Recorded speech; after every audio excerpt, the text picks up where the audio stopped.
The Denver Broncos were connected to yet another big name wide receiver. Broncos Country.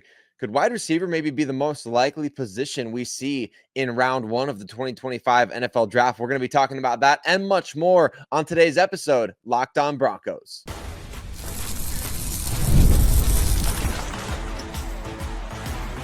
You are Locked On Broncos, your daily Denver Broncos podcast. Part of the Locked On Podcast Network, your team every day. The Denver Broncos brought back starting fullback Michael Burton. We're going to talk about what that means for some other players on the roster, as well as other phases of the game, as well as could potentially happen here in the first round for the Denver Broncos. It seems like everything is wide open at this point.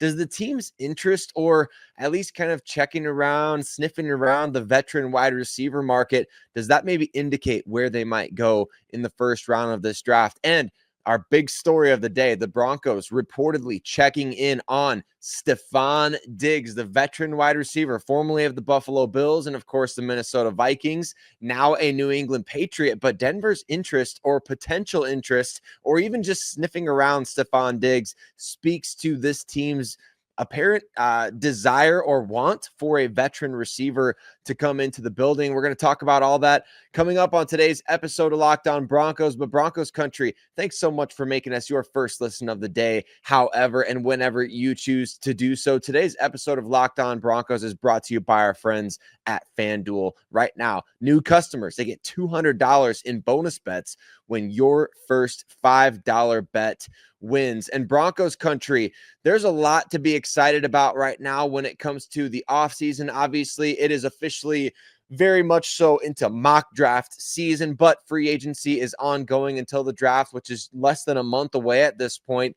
And Adam Schefter of ESPN, on a recent episode of NFL Live, said that before Stefon Diggs, the veteran wide receiver coming off an ACL injury, played a little bit last year in Houston before the injury, and just recently signed a 3-year, $69 million deal with the New England Patriots worth $26 million in guarantees.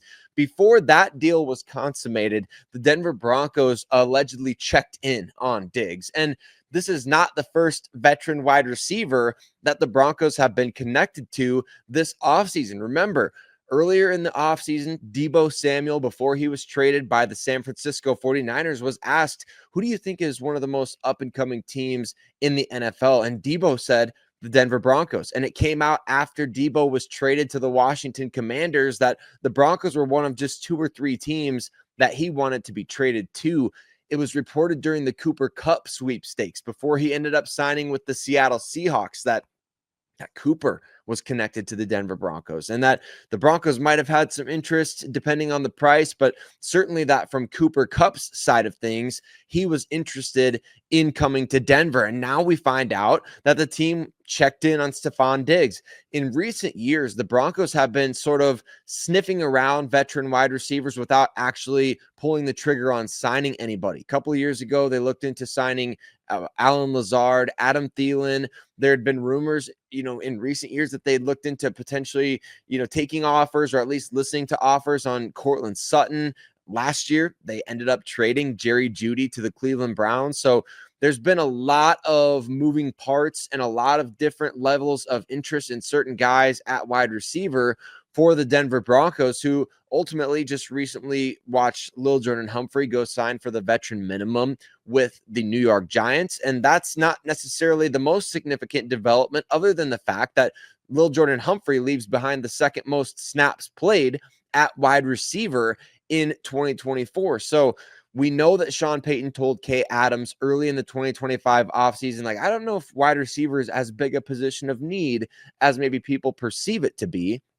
While that's nice of him to say based on the young guys this team has, it's tough to believe that the Broncos will go into the 2025 season with status quo at wide receiver. They were one of the worst teams in the NFL last year when it came to dropped passes. And certainly you need somebody that can take a little bit of pressure off of Courtland Sutton. Now, do you have that guy currently on the roster? it is possible, right? Marvin Mims played a big role down the stretch, showed some big stuff down the stretch, could be used as a, variety of different roles offensively out of the backfield as kind of a gadget player almost in ways, and certainly as a vertical threat.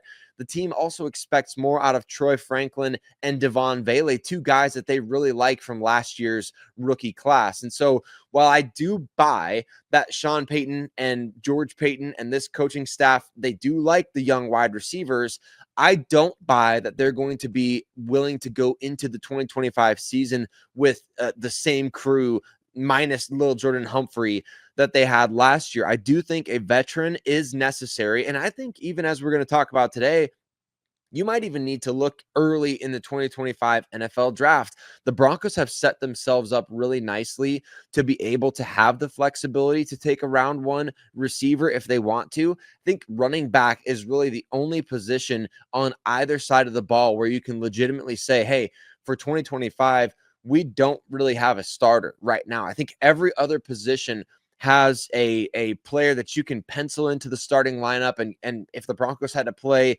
on Sunday this week, they could go into a game with a starter at pretty much every other position on the roster. So that's why we're seeing a ton of running back to the Denver Broncos in round one. And the Broncos, by the way, they were represented by running backs coach Lou Iene at Ashton Genty's pro day there at Boise State. They were not at the Ohio State Pro Day, but as we know, that doesn't necessarily matter. Sean Payton, George Payton, these guys, they schedule private interviews. They have guys in for top 30 visits to the Broncos facility, things like that. So don't read necessarily too much into that stuff, but I do read into the Broncos checking in on veteran wide receivers like Stefon Diggs, because what I think it indicates to me is that they would be willing to sign a player like Stefon Diggs if the price is right. And right now, what we're seeing in NFL free agency is that the pool of players is significantly diminishing and dwindling by the day, while the price doesn't necessarily seem to be going down all that much. And so that is what I think is worth monitoring here. It's like this stare down that's happening where you have players who are seeing like, hey, spots are being filled around the league. I need to go secure myself a job before I am having to fight for a job. Whereas on the team side of things, they're kind of waiting to say, hey, the price is way too high. Like Stefon Diggs at 3 years, 69 million, 26 million guaranteed, even with a relatively lower chunk of that 69 million being guaranteed, that's still a hefty price to pay for a guy who's in his early 30s and is coming off a major injury. Like, kudos to Stefon's agent for getting that done, obviously, but definitely when it comes to the remaining veteran wide receivers, and we're talking about like Amari Cooper, Keenan Allen, Elijah Moore, and then like there's a massive drop off. It's like Nelson Aguilar, DJ Chark, guys like that. Or maybe we see a trade made during the draft for somebody, and I don't know who that could be. You could open up a whole other can of worms there. But Broncos country, I feel like the team is really trending towards not just wanting a veteran wide receiver, but maybe acknowledging the need there. And so it might not be but a matter of time before we see this team pull the trigger on signing somebody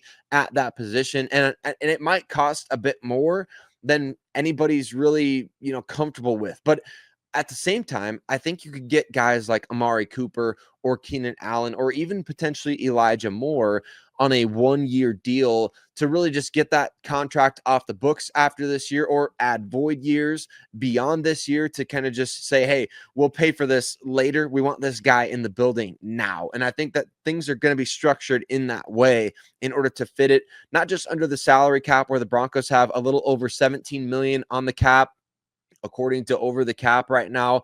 And you only need about 3.17, something like that, 3.18 million to sign this year's draft class on the top 51 overall. So wherever you've been hearing, hey, the Broncos need, 12 million or 10 million or 15 million to sign their draft class on the cap, that is not the case. They only need about 3.2 million at most in order to sign their draft class under the cap while it's still a 90-player roster. So it's going to be fascinating to see what this team does. It just so happens that their renegotiation or the changing a roster bonus to a signing bonus with Jonathan Cooper could help pay for the draft class there, which maybe they say, hey, we want to grab a free agent wide receiver and maybe even a running back before the draft to kind of just hedge our bets and make sure we're not going into the draft giving away any of our strategy.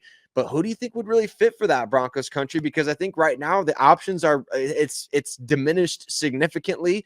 There's a connection between Kerry Colbert, the Broncos wide receivers coach, and Amari Cooper way back at their time at Alabama over 10 years ago. So who knows how relevant that is anymore. I still personally love the idea of Keenan Allen coming to Denver with what we saw from him last year in Chicago. The dude still got it. And I like the idea of him coming back maybe for another shot at the bone he has to pick with other teams in the AFC West, including the Los Angeles Chargers. But does this interest the Broncos have been showing, or at least been rumored to have interest over the course of this offseason, does that potentially vault wide receiver to maybe the top of the 2025 NFL draft priority list? We're going to break that down and more coming up next on today's episode, Locked On Broncos. Today's episode of Locked On Broncos is brought to you by FanDuel. Hey, March Madness, it's here, and FanDuel is giving you the chance to get in on the action like never before. Right now, new customers get $200 in bonus bets when your first $5 bet wins. That's 200 extra bucks to use on everything from buzzer beaters to Cinderella stories and even who's cutting down the nets. You can pick your favorites, right? If you got your eye on a few underdogs this year, FanDuel is going to make it easy to back those underdogs with spreads, totals, and game props. And you can stay in the action because we know tournament games, they're happening almost every single day, and there's always something exciting to bet on. And as always, the FanDuel app, it's easy, fast, simple to use, and when you win, you get paid instantly. There's no waiting around. So visit FanDuel.com and get in on the college hoops action all tournament long. Could wide receiver maybe be vaulted to the top of the Denver Broncos 2025 NFL draft priority, even in the first round? We're going to discuss that and much more coming up on today's episode, Locked On Broncos and Broncos Country. I want to say thank you, give a mile-high salute to every single one of you that makes Locked On Broncos your first listen of the day every single day. We appreciate you so much for rocking with us. You know your boys, Cody and Sayre. We're going to have you covered no matter what happens this offseason. And of course, as we ramp up toward the NFL draft, hit subscribe so that you don't miss a single episode or any bit of news, content, coverage, analysis, and more for your Denver Broncos. We appreciate you so much for doing that and making us your everyday first listen. Let's talk about the Denver Broncos and the wide receiver position in round one, because right now it seems like things have kind of trended away from that, right? I mean, for a long period of time, it was the tight end position, which makes a lot of sense, quite honestly, because Sean Payton, said early in the offseason that the number one must-have for his team was a joker, which is a tight end or running back with elite receiving skills. That's what the criteria is for that position. Well, you got that guy. You got Evan Ingram, and he's going to have a huge ripple effect on the entire passing game. So I think a lot of folks are saying, well, the addition of Evan Ingram is enough, not only to push tight end beyond the first round possibilities, but also maybe even wide receiver, because he's going to impact the receivers. He's going to make life easier for the receivers. He's going to give your receivers more favorable matchups out there when the Broncos are throwing the football. But at the same time, you have to consider more than just this year when it comes to the NFL draft, especially when you're talking about premium assets like the first round. And when you're talking about premium positions that are getting paid a lot of money, as we saw Jamar Chase getting over $40 million a year, even T. Higgins getting, $29 million a year. A lot of wide receivers out there getting paid a lot more money than I think anybody's really realizing was possible for those guys. Even as the market has continued to grow, the Denver Broncos, they could be poised to potentially pay Courtland Sutton a lot more money than anybody really thought. And perhaps the market at wide receiver has caused them to rethink their strategy in terms of paying Courtland Sutton. It was reported by Chris Thomason a couple of days ago that the Broncos are not necessarily going to complete any contract extensions with currently eligible players until after the NFL draft. That is the Broncos' leverage right now, okay? So when we're talking about contract negotiations, if the price on players is going up, if there's serious inflation happening because of the salary cap, and there is, now you have a situation to where the Broncos don't have as much leverage. They're trying to keep up with the Joneses. Agents for players are seeing the deals that are being handed out in NFL free agency, and they're saying, look, the price on my guy, it just went up because of how this guy got paid. I mean, if you think Milton Williams getting paid a bunch of money by the Patriots has no impact on Zach Allen negotiations, I think you're wrong. The same could be said for Stefon Diggs with Courtland Sutton. The same could be said with even T. Higgins for Courtland Sutton. Or you can go back to last year and really, look at guys like Calvin Ridley. There's so many different examples that you can look at in terms of where the market value, where the guaranteed money is at with guys. I think it does change a little bit, at least, the first round discussion for the Denver Broncos. Because of that, I think we're going to see wide receiver considered maybe even more so now than it would have been a couple of weeks or even months ago. There was pro day. Ohio State's pro day happened earlier this week. Emeka Eggbuka posted a 9.3 on the RAS scale. So we're seeing certain guys really put some good numbers to the production that we've already seen from them at the college level. And when guys do that, it really just boosts their overall, okay, now we can put, like, it's almost like putting a face to a name, right? It's like, okay, we saw what he can do on tape. I need to know that he's this level of athleticism to justify a first round investment, because you're not typically going to see guys get picked in the first round who aren't elite in their particular position category in terms of athleticism. And so that stuff matters a lot, and fit matters a lot as well. I feel like Emeka Eggbuka, and Cody and I actually did a mock draft scenario on Wednesday night where we, at 20th overall, we kind of debated the idea. Do we pick a wide receiver here, D-line? Do we take a running back that's still available?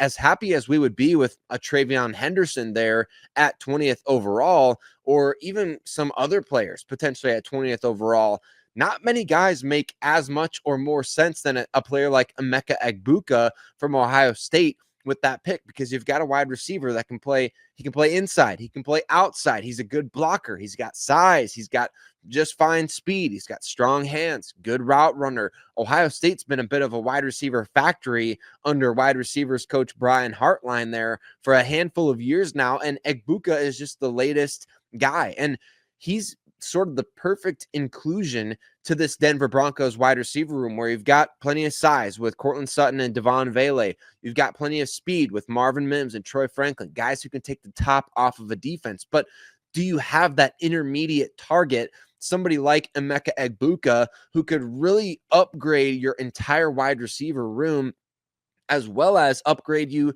situationally? When you're talking about third downs, you need somebody to get open quickly or make a tough catch over the middle, or in the red zone, you need somebody to get open, do the same things, get open quickly, make a tough catch. This is a guy that can do that, and he can create after the catch as well. Now, is he a perfect prospect? That doesn't exist at wide receiver in this class. There's no Marvin Harrison Jr., there's no Malik Neighbors, but these guys are flying under the radar a little bit because they're not Marvin Harrison Jr., because they're not Malik Neighbors.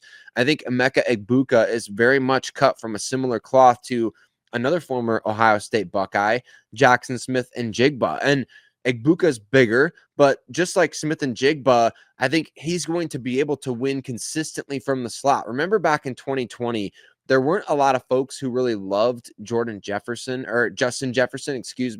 They didn't love Justin Jefferson coming out of LSU because he played a lot of slot at LSU, and he wasn't, Jamar Chase. He wasn't the top guys on the outside, but he was dominating from the slot, and didn't have the greatest, pre-draft metrics, not compared to some of these other guys who are absolutely freakish in the athletic department. But just like Justin Jefferson, I feel like Emeka Egbuka is sort of flying under the radar in a class where man, he could be the perfect addition to this Denver Broncos team. Now, I'm not saying that he's going to be Justin Jefferson and getting 10,000 receiving yards within his first 6 NFL seasons, but what I am saying is that he could be a very underrated go-to kind of threat, playing primarily from the slot. And so I think there's a fair kind of comparison to be made there in terms of these guys coming out, not necessarily where Justin is at right now, right? And so it's something to chew on, at least, Broncos country. And when it comes to going wide receiver in round one, of course, Justin Jefferson was the final first-round pick that George Payton made as a member of the Minnesota Vikings front office before he came to the Denver Broncos in 2021. So maybe he'll see the parallel there as well. But Broncos country, we've got to talk about the Michael Burton signing because the Broncos brought back a key member of their offense as well as special teams. So Michael Burton comes back. What does that mean for guys like Nate Adkins? What does that mean for the overall outlook of the offense this coming year? We're going to talk about that and more on today's episode, Locked On Broncos.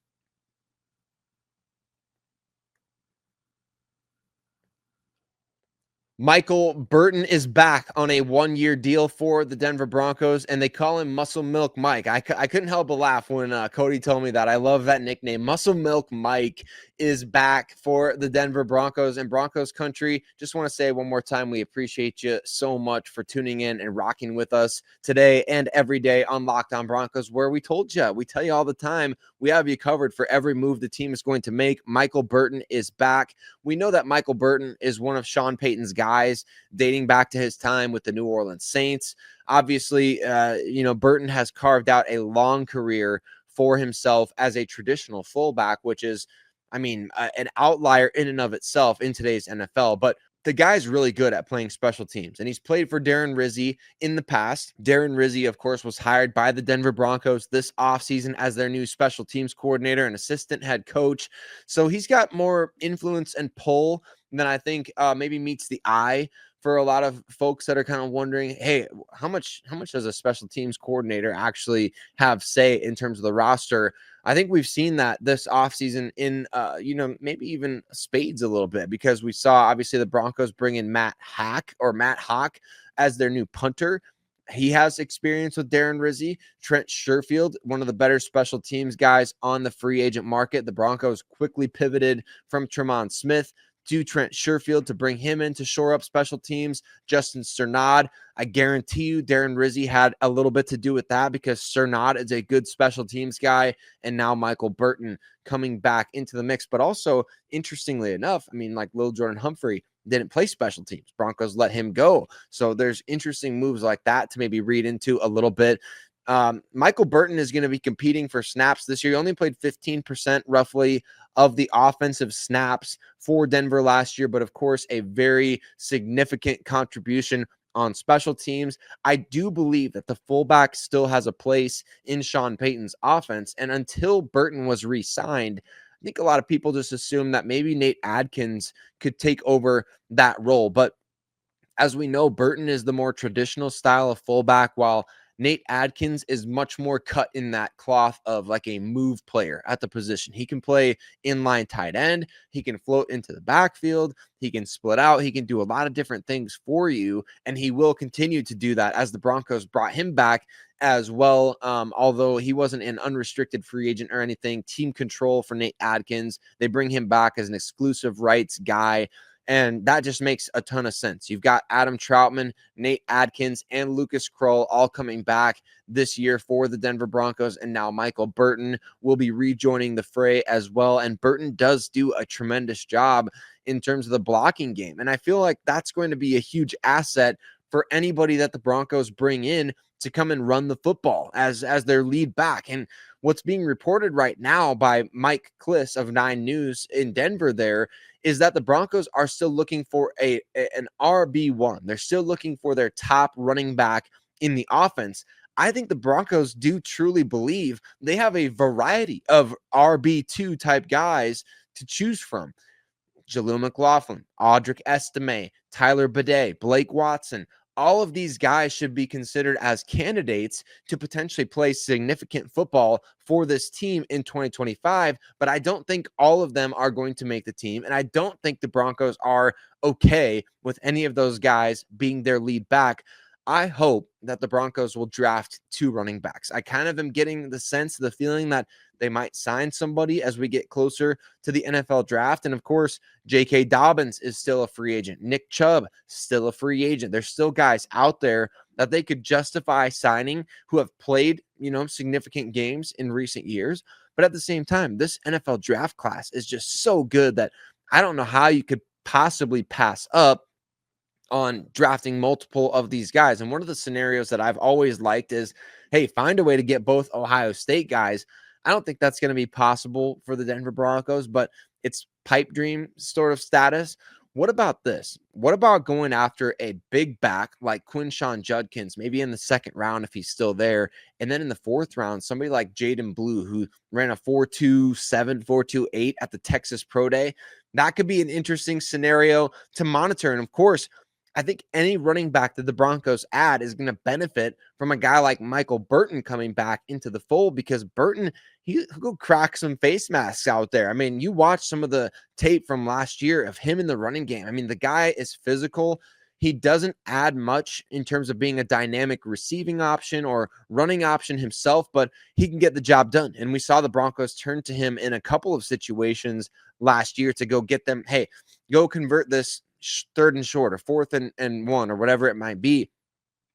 They did at times turn to Michael Burton to get that job done, and he's capable of that. He's been in the NFL since 2015. He was drafted all the way back in 2015 by the Detroit Lions out of Rutgers, and he's really done a great job of proving his worth in offenses that do utilize that traditional fullback, including the Kansas City Chiefs for a time there. And so, I mean, Burton, he's just a pro's pro, and he's kind of everything that you need at that position with his physicality, his experience, his understanding of the offense.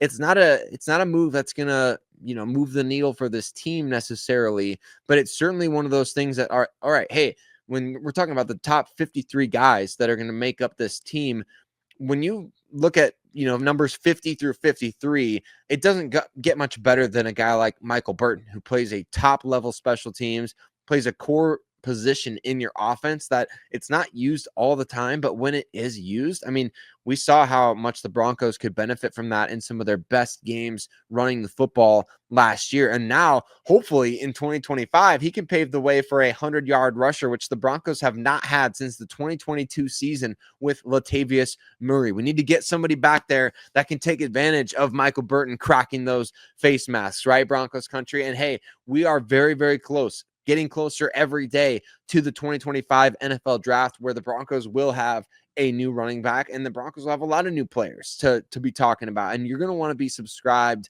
to Locked On Broncos if you're not already. So go ahead, take a couple seconds, do that. And before you leave, I want to let you know that before the NFL draft, you're going to want to know these prospects that are coming in, and you want to listen to the top experts talk about these guys and give you the insight on what they bring to the table. Check out Locked On NFL Draft, where you'll get all the information on all the different players the Broncos could be potentially selecting here in the month of April. But Broncos country, we appreciate you so much. We'll have plenty to talk about coming up next week on Locked On Broncos. We'll see, are the Broncos going to make any more free agency moves? We'll continue to take a look at different position overviews. Cody and I will have mock draft Monday coming up, where we'll discuss maybe some of your picks as well. So make sure you tune in for that. And we appreciate you so much as always. We'll catch you on the next episode. Locked On Broncos.